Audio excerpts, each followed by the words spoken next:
Sürtünməsiz üfüqi müstəvidə nöqtəvi M kütləli cismə F1, F2, F3 qüvvələri tətbiq olunduğu zaman cisim tarazlıqda qalır. Buna əsasən F1 qüvvəsinin modulu neçə newtondur?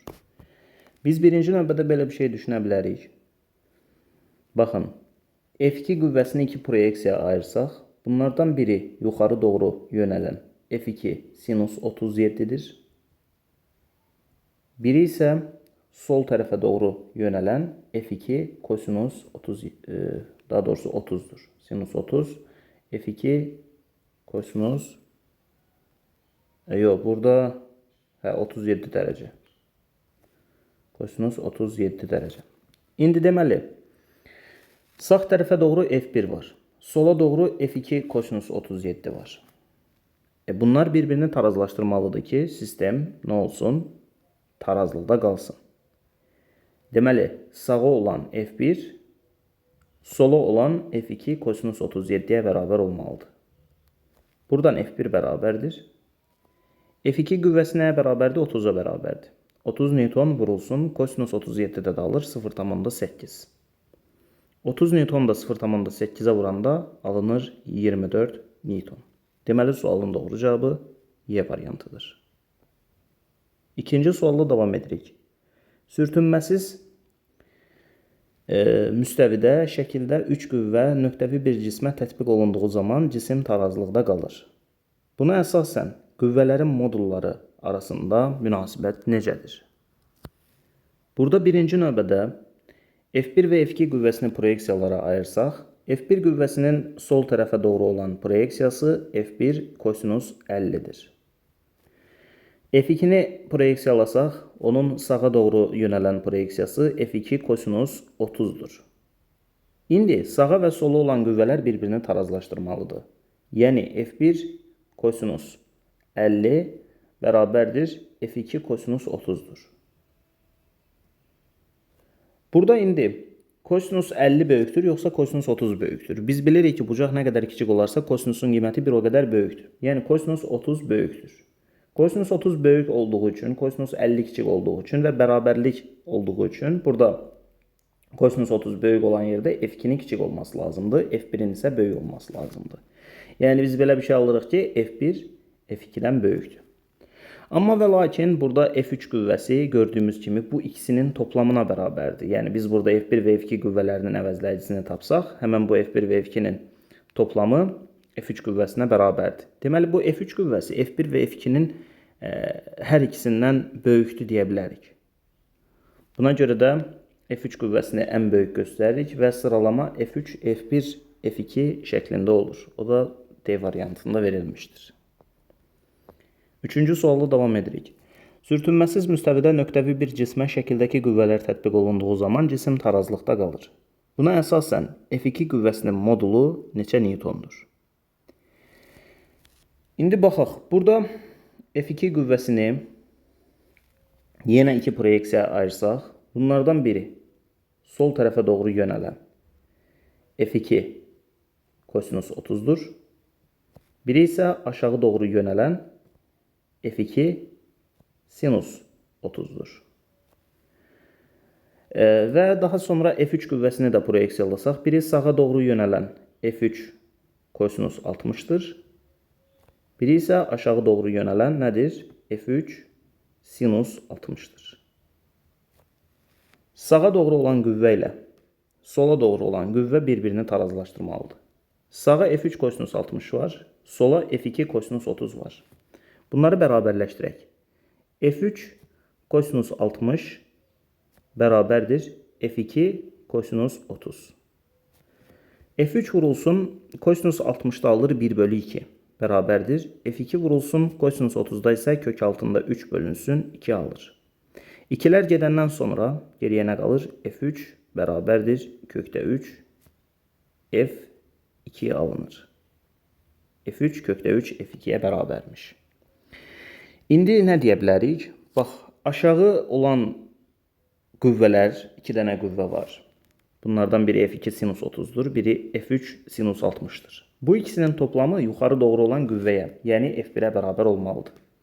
O zaman yazıram F2 sinus 30 üstə gəl f3 sinus 60 bərabərdir nəyə? f1-ə.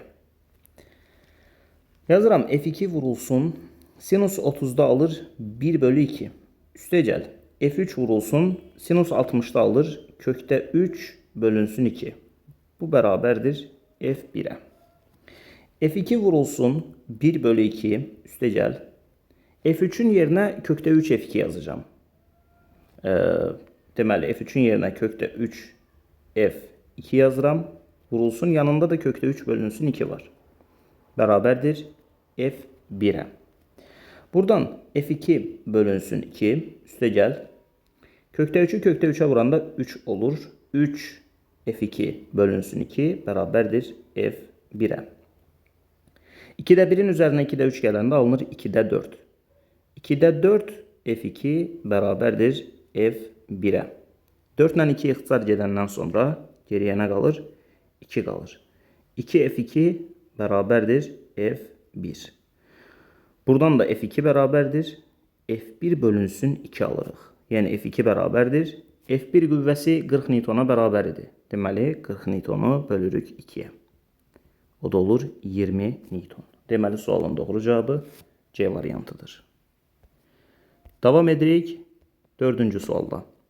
J ağırlıqlı cisim F qüvvəsi ilə şəkildəki kimi tarazlıqdadır. Buna əsasən F, T, J qüvvələrinin modulları arasında münasibət necədir?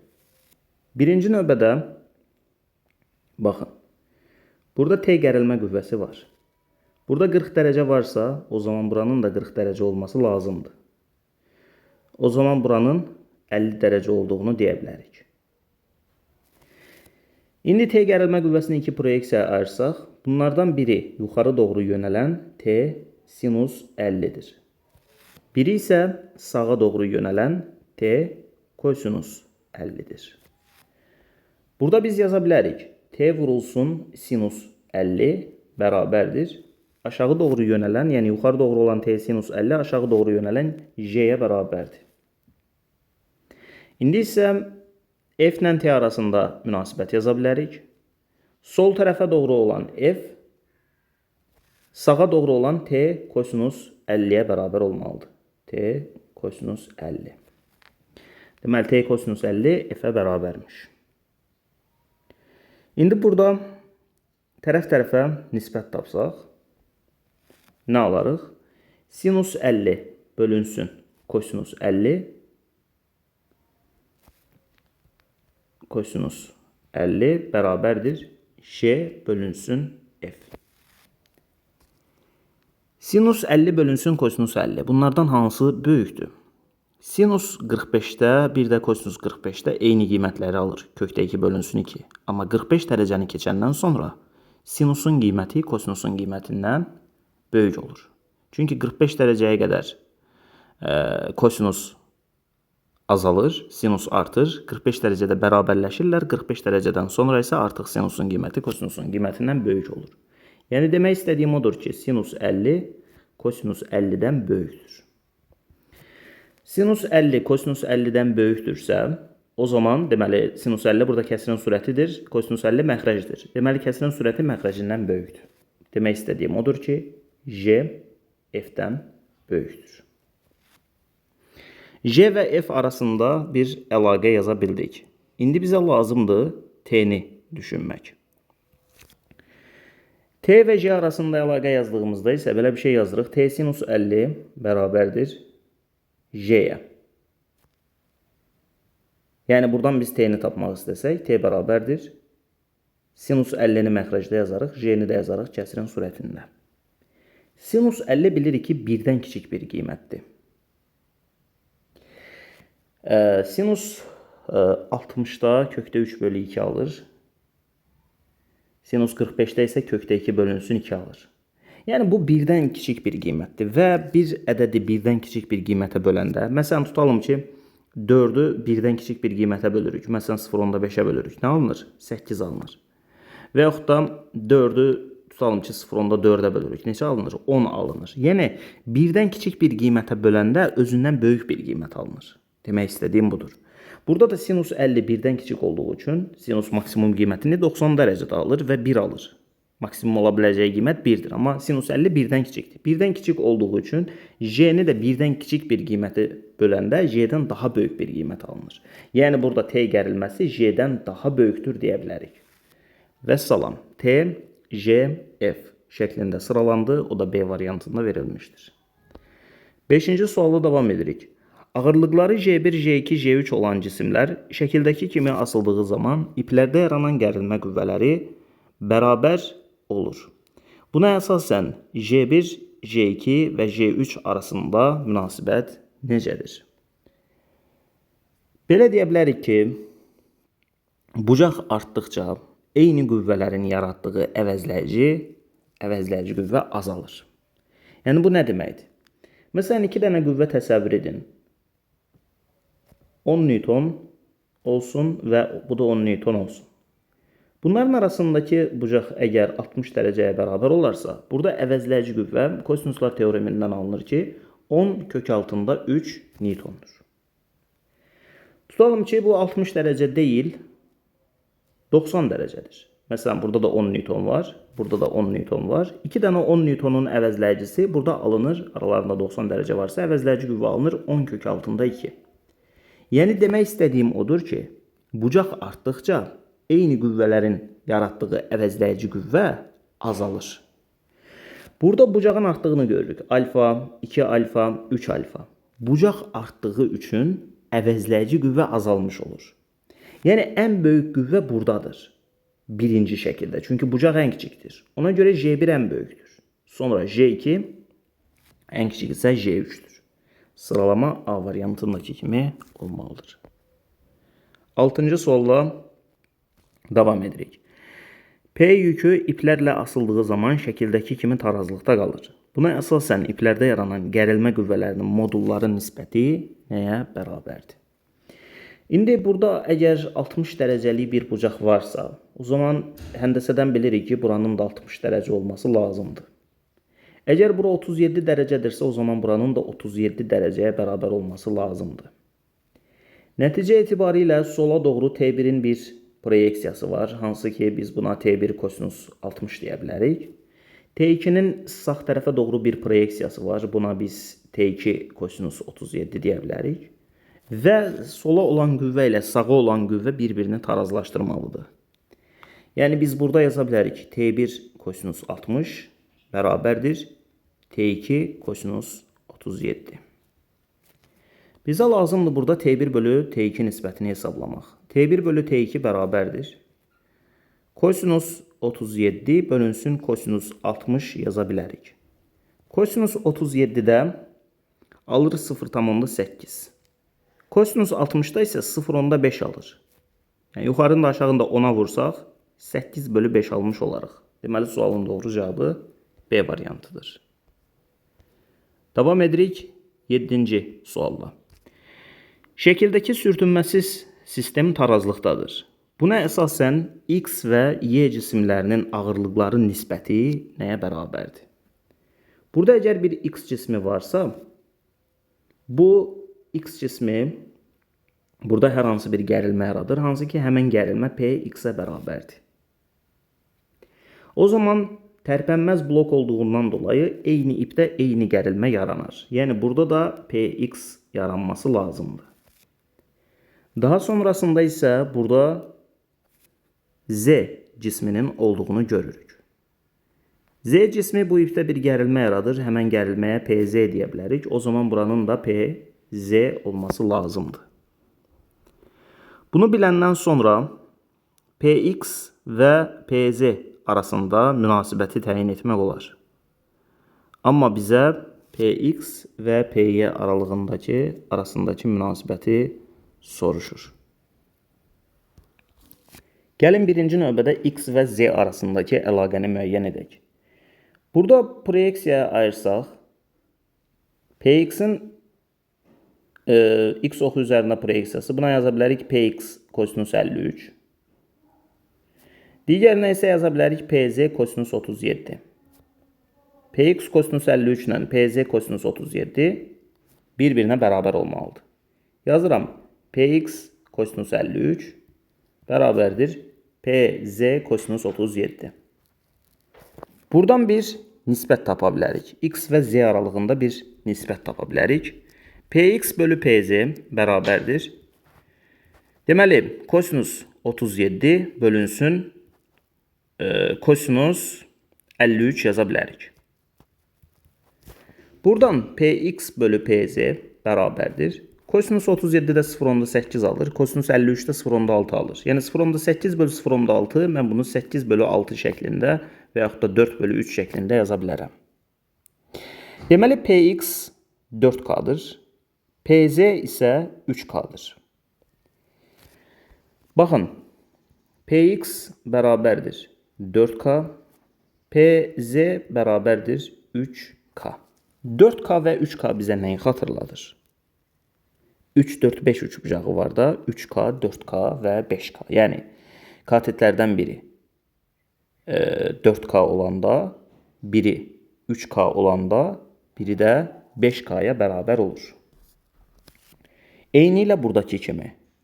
Yəni, burada Px əgər 4K-ya bərabərdirsə, Pz 3K-ya bərabərdirsə, burada da bir 90 dərəcə varsa, o zaman Py-nin 5K-ya bərabər olması lazımdır.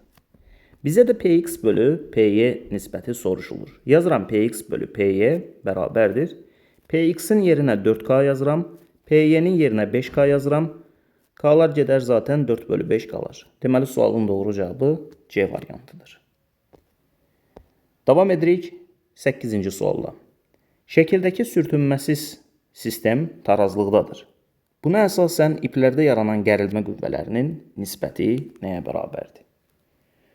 Burada tərpənməz bir blok var və 5P ağırlığında bir cisim var.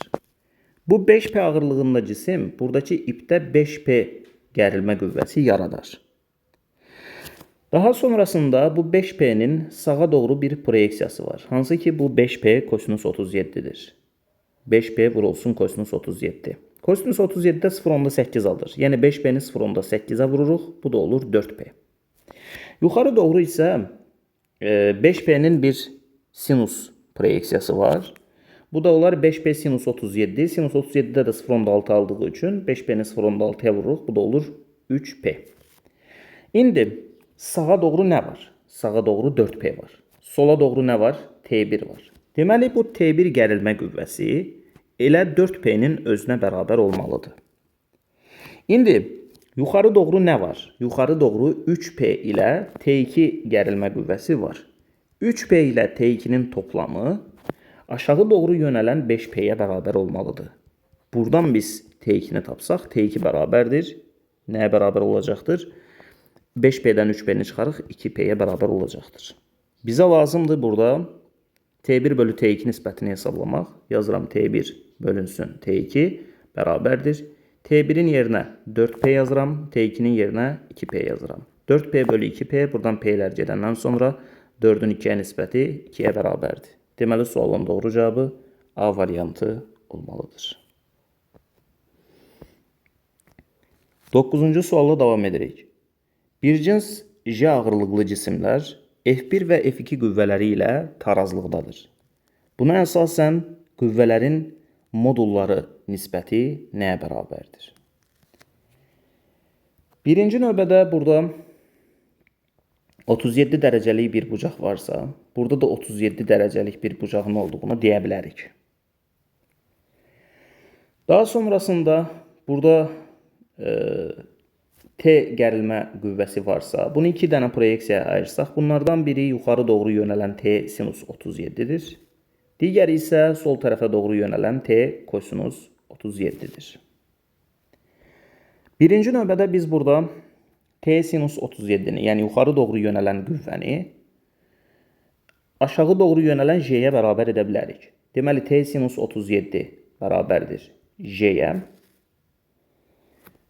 Sol tərəfə doğru olan T kosinus 37'ni də sağa doğru olan F1'ə bərabər edə bilərik. O zaman T kosinus 37 bərabərdir F1'ə.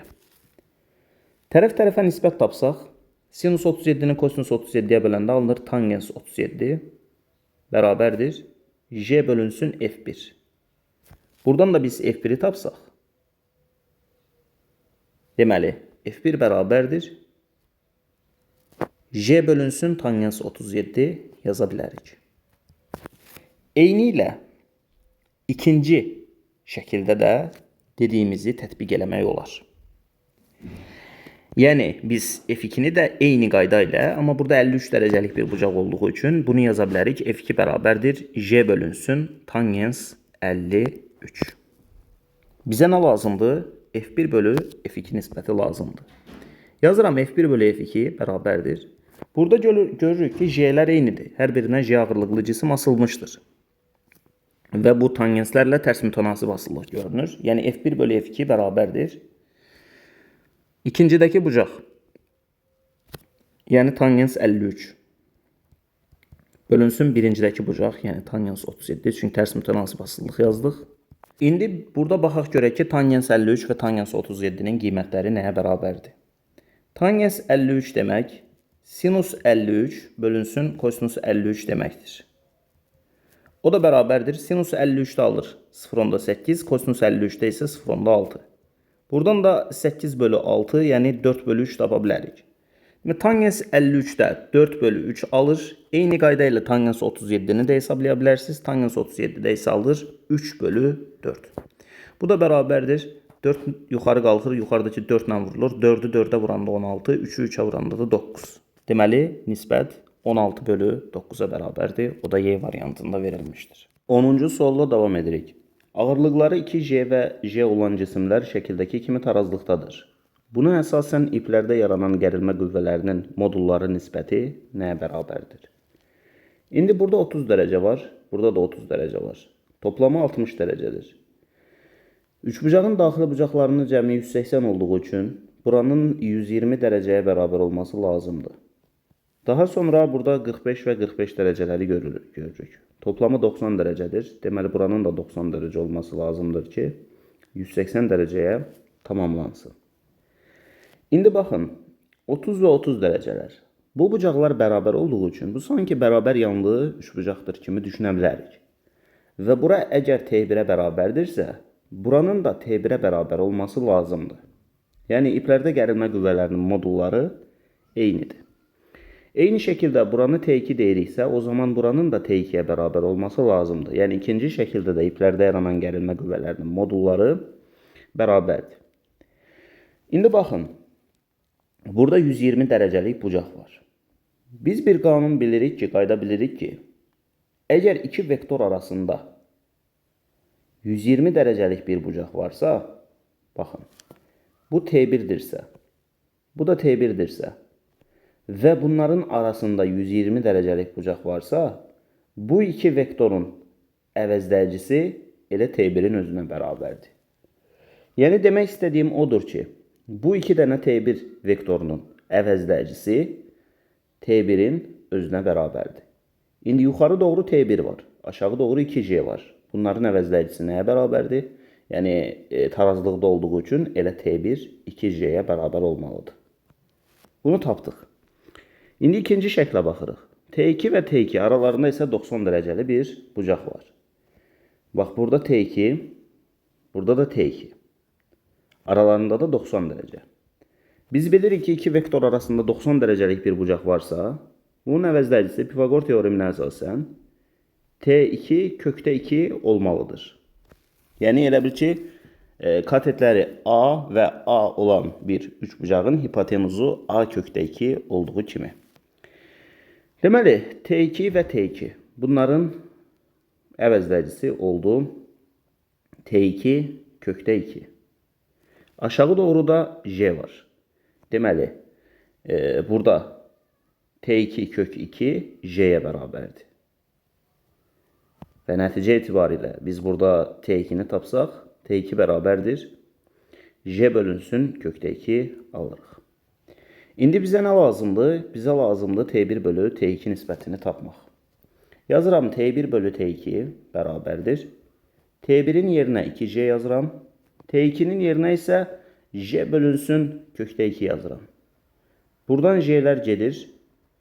Kökdə 2 də 2-nin yanına gəlir. Deməli, 2 kökdə 2 sualımızın doğru cavabı olmalıdır. 11-ci sualla davam edirik. Sürtünməsiz blok ilə qurulan şəkildəki sistem tarazlıqdadır. Buna əsasən iplərdə yaranan gərilmə qüvvələrinin modulları nisbəti nəyə bərabərdir? Baxın, bunun ağırlığı 5P-yə bərabərdirsə, bu ipdə yaranan gərilmə qüvvəsi də 5P-yə bərabər olmalıdır. Nəticədə eyni ipdə eyni gərilmə yaranar, yəni buranın da 5P-yə bərabər olması lazımdır. İndi burada 5P var. Bu 2P ağırlığı aşağı doğru yönəlir. 2P və deməli burada ipdə yaranan gərilmə qüvvəsi nəyə bərabər olmalıdır? T1 3P-yə bərabər olmalıdır. Çünki 2P ilə 3P-nin toplamı buradakı 5P-ni verməlidir. Sonra keçirik bu P cisminə baxırıq. Bax, şəklini çəkirəm bu P cisminin. Ağırlığı P aşağı doğrudur. Sonra bax bu 3P gərilmə qüvvəsi bu P cismini yuxarı doğru qaldırmağa çalışır. Bura deməli 3P-dir. O zaman burada T2 gərilmə qüvvəsi nəyə bərabər olar? T2 gərilmə qüvvəsi 2P-yə bərabər olar. Çünki 2P ilə P-nin toplamı 3P-yə bərabərdir. Deməli, T1 bölü T2 nisbəti lazımdır bizə. T1-in yerinə nə tapdıq? 3P tapdıq. T2-ni də 2P tapdıq. 3P bölü 2P, yəni 3 bölü 2 sualımızın doğru cavabıdır. 12-ci sualla davam edirik. Sürtünməsiz blok ilə qurulan şəkildəki sistem tarazlıqda olub, iplərdə yaranan gərilmə qüvvələri sıfırdan fərqlidir və T1 və T2-yə bərabərdir. Buna əsasən Y cisminin ağırlığı azalarsa, T1 və T2 necə dəyişər? T1 gərilmə qüvvəsini yaradan nədir? Buradakı X cismidir. Yəni, T1 birbaşa X-dən asılıdır. T1 bərabərdir P-X-dir. Əgər X cisminin ağırlığı dəyişmirsə, o zaman T1 gərilmə qüvvəsi də dəyişməz. Yəni, T1 sabitdir. Baxaq biz T2-yə. Bax, bu Y cisminin şəklini çəkdim, götürdüm burada, yazdım. Y cisminə yuxarı doğru T1 gərilmə qüvvəsi təsir edir. Daha sonra Y cisminə aşağı doğru T2 gərilmə qüvvəsi təsir edir. Bir də Y cisminin aşağı doğru ağırlığı var. Buna da PY deyək. İndi biz burada görürük ki, yuxarı doğru olan T1, aşağı doğru olan T2 ilə PY-ni tarazlaşdırmalıdır. Biz nə dedik? T1'in sabit olduğunu dedik. Bax, bu adam sabitdirsə, əgər Y cisminin ağırlığını azaldırıqsa, o zaman bu adamın artması lazımdır. Deməli, T2 nə olar? Artar. Yəni, cavabımız belə olacaq. T1 dəyişməz, T2 artar. Sualın doğru cavabı C variantı olar. Gəldik 13-cü suala. Deməli, bir cins X, Y, Z cisimləri şəkildəki kimi tarazlıqdadır. Buna əsasən iplərdə yaranan gərilmə qüvvələrinin modulları arasında münasibət necədir deyir bizə. Baxın, birinci növbədə yuxarı doğru T1 gərilmə qüvvəsi var. Aşağı doğru da X cisminin ağırlığı var. Px. O zaman biz yaza bilərik. T1 bərabərdir Px. Burada özdeş dediği üçün hamısının ağırlığı elə bil ki, eyni qəbul edilir. Yəni, kütlələri eyni qəbul edilir. Mən bunların hər birinin ağırlığının P-yə bərabər olduğunu deyəcəm. Yəni, daha Px, Py, Pz demirik. Elə hamısına P deyək. Deməli, T1 P-yə bərabərdir. İndi ikinci şəklə baxırıq. Bax, burada 30 və 30 dərəcələr var. Toplamı 60 dərəcə olur. Burada bucaq isə 120 dərəcəyə bərabər olur.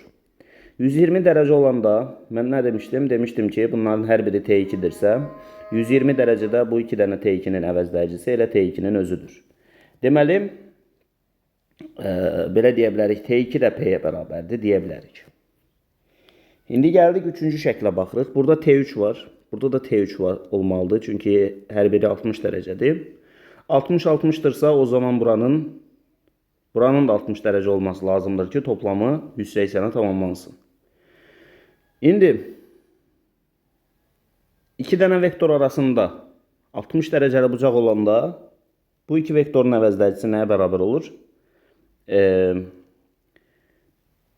Kökdə 3-ə bərabər olur. Yəni elə bil ki, bu T3 kökdə 3-dür deyə bilərik. O zaman T3 kökdə 3-də aşağı doğru P-yə bərabərdir. Buradan da elə bil ki, T3'ü tapsaq, T3 bərabərdir. P bölünsün kök altında 3 olacaqdır. Bax, T1 də P-yə bərabərdir, T2 də P-yə bərabərdir. Amma T3 P bölü kökdə 3-ə bərabərdir. O zaman T1 ilə T2 bir-birinə bərabərdir. T3 isə kiçikdir. Nəticədə sualın doğru cavabı B variantı olacaqdır. 14-cü sualla davam edirik. Şəkildəki sistem ən çox 35 Newton gərilməyə dözə bilən K və L ipləri ilə qurulmuşdur. Buna əsasən cisim sərbəst buraxıldığında iplərdə yaranan gərilmə qüvvələri ilə bağlı aşağıdakılardan hansı doğrudur? İndi burada 37 dərəcəlik bir bucaq varsa, o zaman buranın da 37 dərəcə olması lazımdır. Burada 53 varsa, o zaman buranın da 53 olması lazımdır. Bu ipdə yaranan gərilmə qüvvəsinə TK deyək, bu ipdə yaranan gərilmə qüvvəsinə TL deyək. TK-nın x ox üzərində proyeksiyası bu tərəfə doğrudur. Yəni TK kosinus 37'dir. Kosinus 37'də də alır 0,8. Bu tərəfə doğru var TK vurulsun 0,8. Bu tərəfə doğru isə var TL vurulsun 0,6. Bunlar sola və sağa olan qüvvələr bir-birini tarazlaşdırmalıdır. Yəni biz burada yazmalıyıq. TK vurulsun 0,8 bərabərdir TL vurulsun 0,6. Buranı biraz sadələşdirsək, 8 TK bərabərdir 6 TL və sonra ixtisar edəndən sonra 4 TK bərabərdir 3 TL yaza bilərik. Və buradan biz nəyi tapa bilərik? Məsələn, TK-nı tapa bilərik. TK bərabərdir və yaxud da gəlin birinci TL-ni tapaq. TL bərabərdir 3'də 4 TK aldıq. Bax, TL-ni 3'də 4 TK aldıq. Bəs bu bizə nəyi verəcək? Daha sonrasında yuxarı doğru TK-nın bir proyeksiyası var. Hansı ki bu TK sinus 37'dir. Yəni 0,6 TK-dır.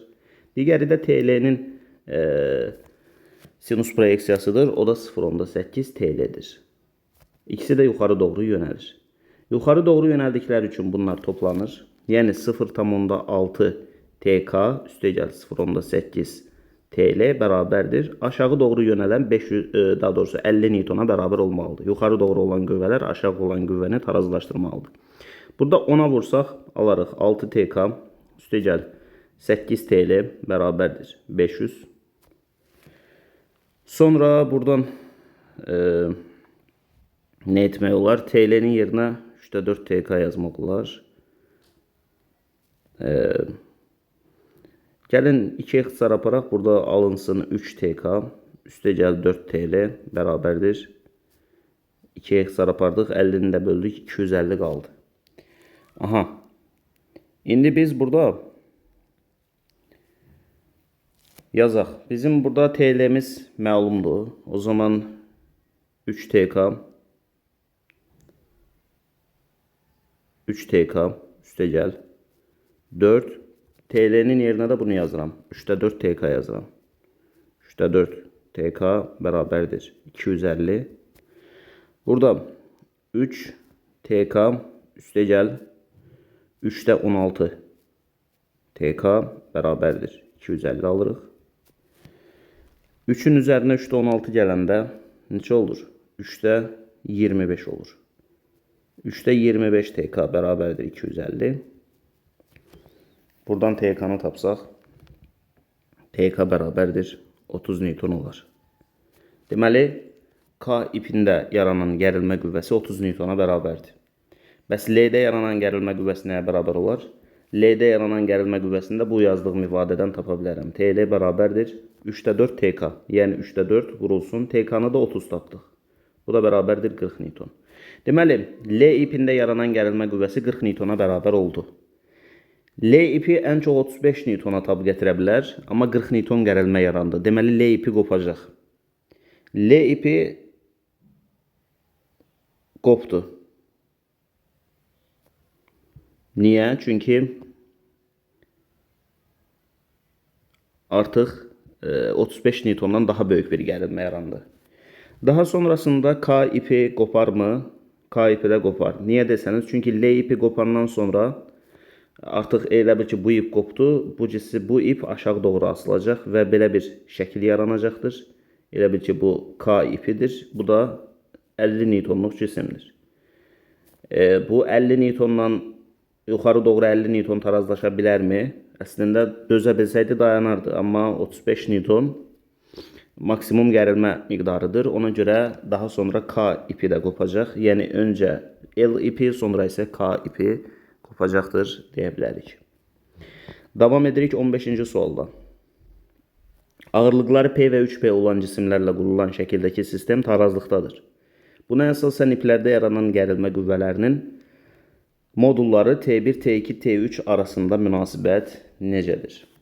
İndi birinci növbədə burada 53 dərəcənin olduğunu deyiriksə, o zaman buranın da 53 dərəcə olması lazımdır. T2 kosinus 53, yəni 0,6 T2. Nəyə bərabərdir? T1-ə bərabərdir. Çünki sağa doğru T2 kosinus 53 var, sola doğru T1 var. Bunlar bir-birini tarazlaşdırmalıdır. Deməli 0,6 T2 T1-ə bərabərdir. Buradan hansı daha böyük olar? Məsələn, tutalım ki, T2 10'dursa, 10 newtondursa, 0,6'nı 10'a vuranda nə alınır? 6 alınır. Deməli, T1 6 newtondur. Yəni, aralarında hansının daha böyük olduğunu görürük. Burada T2 T1'dən böyükdür. Amma gəlin, digərinə də baxaq. Burada yuxarı doğru nə var? Yuxarı doğru elə bil ki, T3 sinus 53 var. Yəni T3 vurulsun 0,8 var. Aşağı doğru isə nə var? Daha doğrusu T3 yox, T2. T2'nin biz proyeksiyasını aldıq. Yuxarı doğru 0,8 T2 var. Aşağı doğru isə nə var? 4P var. Deməli 0,8 T2 4P'yə bərabərdir. Buradan da T2'nin özünü tapsaq, T2 4P bölü 0,8 yəni 5P'yə bərabər olar. T2'nin 5P'yə bərabər olduğunu tapdıq. T2'ni 5P tapdıqsa, T1'i avtomatik olaraq buradan tapa bilərik. T1 bərabərdir 0,6 T2'dir. Yəni T1 bərabərdir 0,6 vurulsun 5P'dir. Buradan bu da 3P'yə bərabər olar. T2'ni tapdıq, T1'i tapdıq. Bizə bir dənə qaldı nəyi tapmaq? T3'ü tapmaq. T3'də də burada 3P'lik cisim var deyə gərilmə yaranır. Ona görə T3 elə bu 3P'nin özünə bərabərdir. Hamısını sıralasaq, T1 3P'yə bərabərdir. T2 5P'yə bərabərdir. T3'ün də 3P'yə bərabər olduğunu tapdıq. Deməli, T1 ilə T3 bir-birinə bərabərdir, amma T2 bunlardan böyükdür. T2 ən böyükdür, T1-dən T3 isə bir-birinə bərabərdir. Yəni sualın doğru cavabı D variantı olmalıdır. Davam edirik 16-cı sualda. X və Y cisimləri ilə şəkildə qurulan sistem tarazlıqdadır. X cisminin Y cisminin ağırlığı 36 newton olduğuna görə X cisminin ağırlığı neçə newtondur deyir bizə. Bax, burada bir T gərilmə qüvvəsinin olduğunu fərz edək. Daha sonrasında burada hər hansı bir T1 olduğunu fərz etsək, bu T1 sağa doğru 37 newton olduğu üçün burada T1 vurulsun kosinus 37, yəni 0,8 T1 olduğunu bizə deyir. 0,8 T1 burada, yuxarı doğru isə T1 sinus 37 var, yəni 0,6 T1 də burada.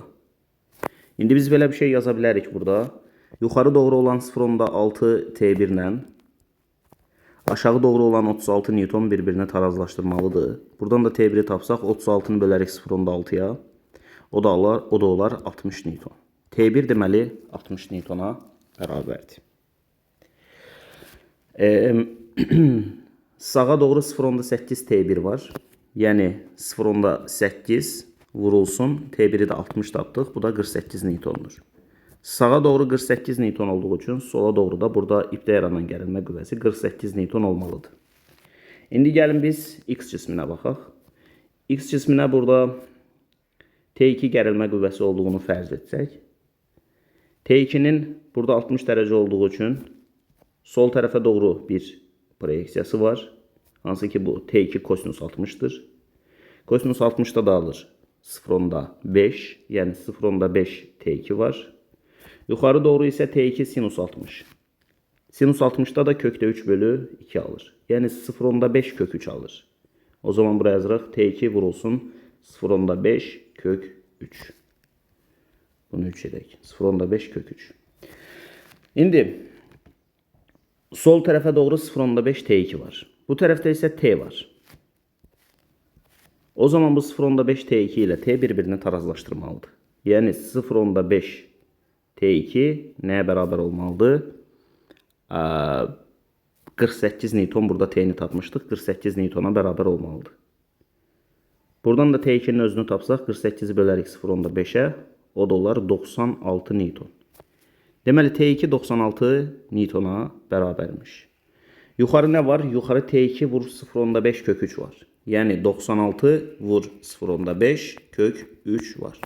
96'nı 0.5'ə vuranda 48 olur. Deməli yuxarı 48 kök 3 var.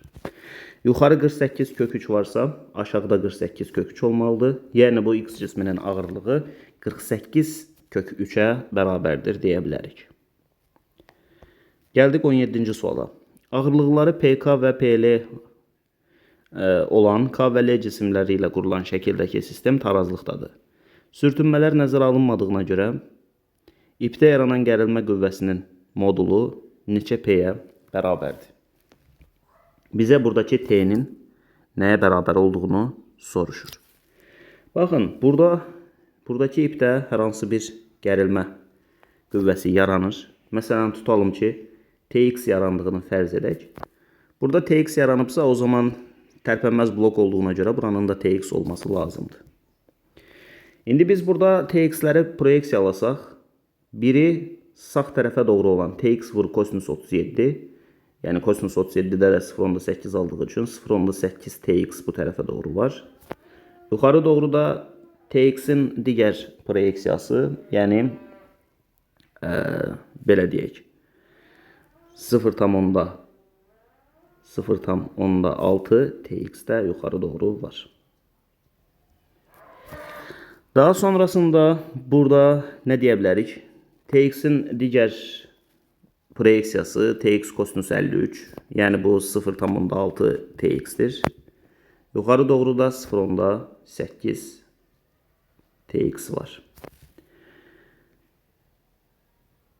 İndi biz burada K cisminin çəkisini bilirik, amma L cisminin çəkisini bilmirik. Gəlin burada birinci növbədə bu hissəyə baxaq. 0.6 TX, bax burada yuxarı doğru 0.6 TX var. Aşağı doğru isə 12P var. Deməli 0.6 TX 12P'yə bərabər olmalıdır. Buradan TX'i tapsaq TX bərabərdir. Nəyə? 12 bölü 0.6, yəni 20P'yə bərabərdir. TX 20P'yə bərabərmiş. İndi buradan sağa doğru çəkən nə var? 0.8 ilə 0.6 TX var. Sağ tərəfə doğru olan 0.8 TX ilə 0.6 TX-in toplamı 1.4 TX-dir və bu sola doğru yönələn T-yə bərabər olmalıdır. 1.4 TX bərabərdir T. Buradan da T bərabərdir 1.4 vurulsun 20P. 1.4'ü də 20'yə vuranda olur 28P. Deməli ipdə yaranan gərilmə qüvvəsi 28P'yə bərabərdir. 18-ci sualla davam edirik. Baxdıq yəni son suala. Ağırlıqları 2P və 11P olan cisimlərlə qurulan sürtünməsiz sistem tarazlıqdadır. Buna görə iplərdə yaranan gərilmə qüvvələrinin modulları nisbəti nəyə bərabərdir? Baxın, bu cismin ağırlığı 11P olduğu üçün bu ipdə bütöv 11P gərilmə qüvvəsi yaranır. Bu ipdə yaranan gərilmə qüvvəsi deməli 11P'yə bərabərdir. Daha sonrasında biz burada T1 və T2'ni mütləq şəkildə proyeksiyalamağımız lazımdır. T1'i bura 37 dərəcədirsə, o zaman burada 37 dərəcədir. Deməli, burada bu tərəfə doğru T2'nin bir proyeksiyası olan T2 kosinus 37 var. Çünki burada 37 dərəcəlik bucaq görürük. Yəni, burası 0.8 T2'dir. Yuxarı doğru da var. Bura 53 dərəcədirsə, o zaman burada 53 dərəcədir. Kosinus 53 də 0.6 alır. Yəni yuxarı var 0.6 T1. İndi yuxarı doğru nə var? 0.6 T1 var. Başka bir şey var mı yuxarı? Yoxdur. Aşağı nə var? Aşağı var 0.8 T2 ilə 2P. Bunları deməli yazıram. 0.8 T2 üstə gəl 2P. İndi sola olan qüvvələrə baxırıq. Bunlardan biri T1'in proyeksiyasıdır. T1 sinus 53, yəni 0.8 T1. Birdəki var T2'nin proyeksiyası. T2 sinus 37. Bu da olur 0.6 T2. Bu ikisinin toplamı, sola olan bu qüvvələrin toplamı sağa olan 11P'ye bərabərdir. Buradan 11P'ye bərabər edirəm. Və biz burada T1'ləri və T2'ləri bir tərəfə yığsaq, düşünürəm ki, nəsə əldə etmiş olarıq. Amma bir məsələ də var ki, burada bu P'lər bizə lazım deyil. Yəni bu P bizə lazım olmadığı üçün də elə etməliyik ki, tərəf-tərəfə çıxanda bu P'lər ixtisar getsin. Buna görə də aşağı tənliyi olduğu kimi saxlaya bilərik. Deməli, yuxarıki tənliyi 5,5'e vurduğumuz zaman belə bir şey alınır. 0.6'nı 5,5'e vuranda alınır 3,3 T1. 0.8 T2'ni bu tarafa atacağım ve 5,5'e vuracağım. Bu da olacak 4,4 T2 beraberdir 11P'ye.